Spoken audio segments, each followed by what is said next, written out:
We have been talking earlier about the concept of irreducible complexity when it comes to biological systems. Would it be fair to apply that same kind of a term to what we're seeing here? Well, it's a really tricky thing because living systems are a bit different from what we have here. I've been wrestling with this idea of design in astronomy for a long time. I think some creationists, some biblical people maybe see design where there isn't any sometimes, but I do see design here.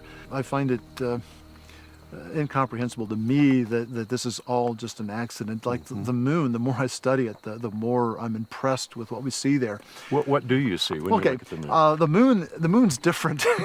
we have like 170 satellites, or natural satellites orbiting planets. Jupiter and Saturn have scores of satellites orbiting them. We only have one. Most of the satellites are small, but Jupiter has 4 large ones, Saturn has 5 or 6 fairly good-sized ones, and the Earth has a good-sized one too, even though there's several larger than it is. But the moon's orbit is different. It's a little tricky. I'll try to explain this best I can here. The sun is 400 times larger than the moon. So if you had a ball the size of an inch across, that would be the moon, and the sun would be 400 inches across. Wow. Gives you a bit of scale. That's not what we see, though. No, because you see the sun is not only 400 times larger than the moon, but it's also 400 times farther away. So if you take something and move it as far away as it is larger than the other, they have the same size to us. Both the sun and the moon appear to be about a ½ degree across in our sky.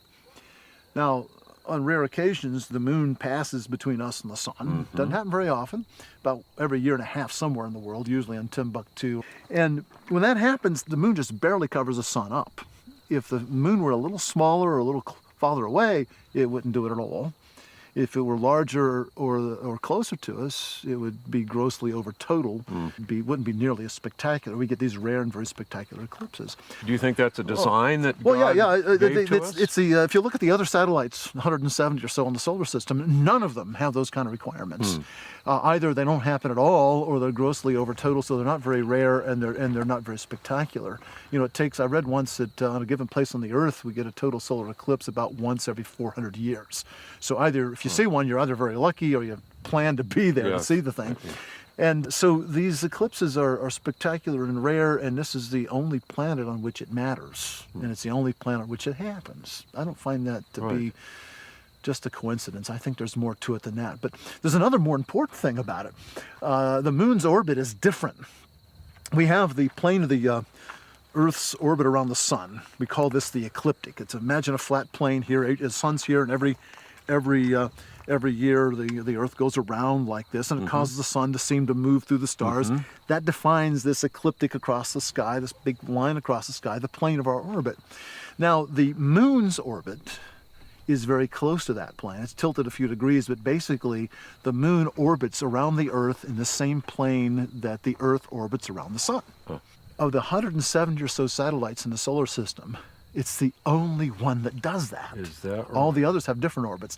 The most common type of orbit is above the equator of what we call the equatorial plane of the planet.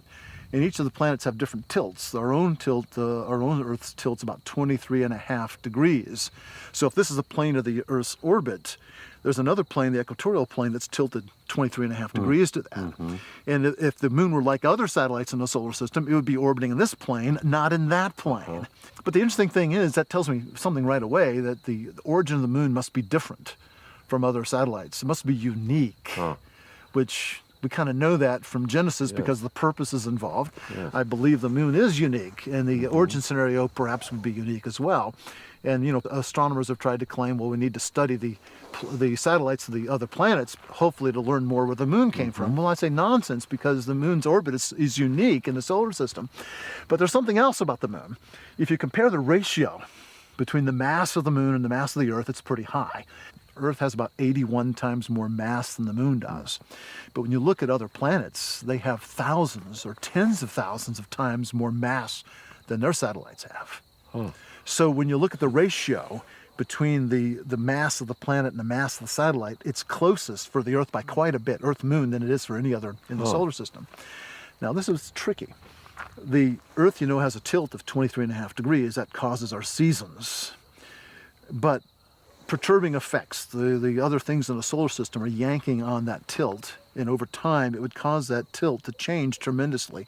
It would go from being 23.5 degrees to being 0, to being 90, back to 0, waffle all over the place. It would slowly happen, but it would happen and waffle everywhere. What that would mean is that eventually there would be no seasons. And eventually, most of the Earth's surface would be simultaneously in the tropics and in the Arctic regions. Could you imagine the devastating effect it would have on living creatures? Sure. That's if there's nothing else going on. The planets and the sun and everything else out there would do that to the Earth's tilt. So why doesn't it? Because of a very complex interaction of the moon, it stabilizes it and keeps the tilt within about a 2-degree range. It can't leave more than about 2 degrees, which we can withstand that small change. And that only happens if two things are true. If the mass ratio is high, which is unique to the Earth-Moon system, and this is critical, that the moon orbits in the ecliptic plane, not the equatorial plane. And it's the only satellite in the solar system for which that's the case. Now, again, you could argue that's a coincidence, but how many coincidences are you allowed before you begin to realize, well, maybe these coincidences aren't coincidences at all?